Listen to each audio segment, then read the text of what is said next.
The world can only be changed by our actions. Now, apparently, there's a mass vigilante out there beating people up. You don't say. Where in the Bible does it say thou shalt not wrestle, huh? I'm not back.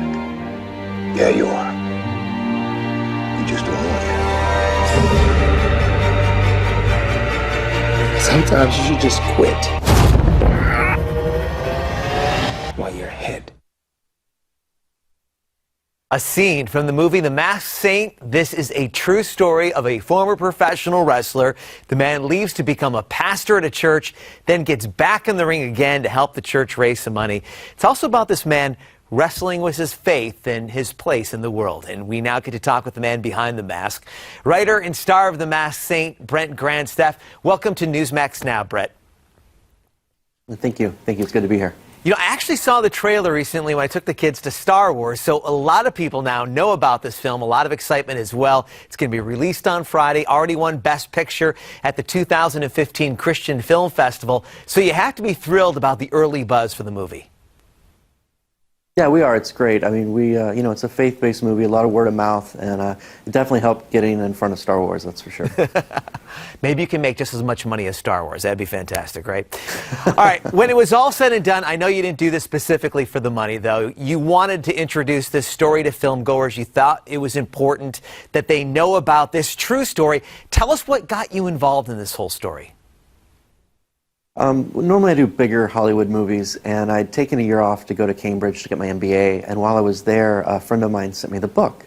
And I started reading it, and I'm like, wait, he's a pastor, he's a professional wrestler, like, he doesn't always turn the other cheek, like, what's going on, you know?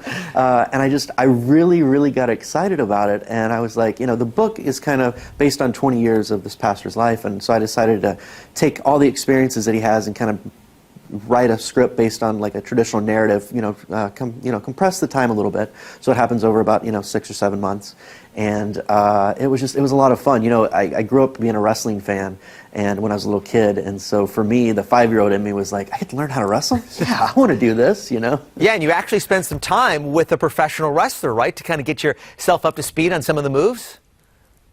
Yes, I actually did all my wrestling, did all the wrestling in the movie myself, no stunt doubles.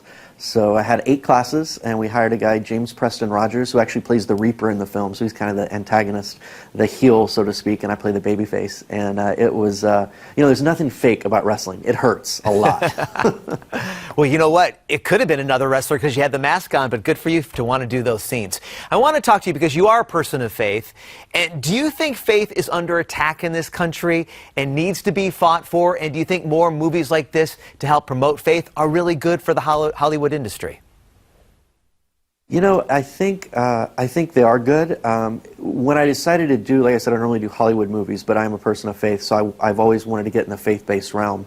And my take on faith-based movies is they have a lot of good stories, a lot of good messaging, but sometimes they kind of just hit you over the head with it, and sometimes the production value isn't that high. And so my goal with this film is to do a movie that doesn't necessarily beat you over the head with the faith, that has high production value, so we brought in a lot of Hollywood production values, and that can appeal to more people than just, say, someone that wants to see a faith-based movie, because I think there are a lot of people that could use the word. And I'm hoping that this reaches people that wouldn't necessarily go see a faith-based movie, but they just want to see a good family movie that has some action in it, and maybe it'll touch the right people. All right, great way to put it. I like how you said, not beat you over the head. You'll take part of that, but the message is a little bit more discreet. And Brent Granstaff, thank you so much for your time. Good luck with the release. We hope it's a huge success.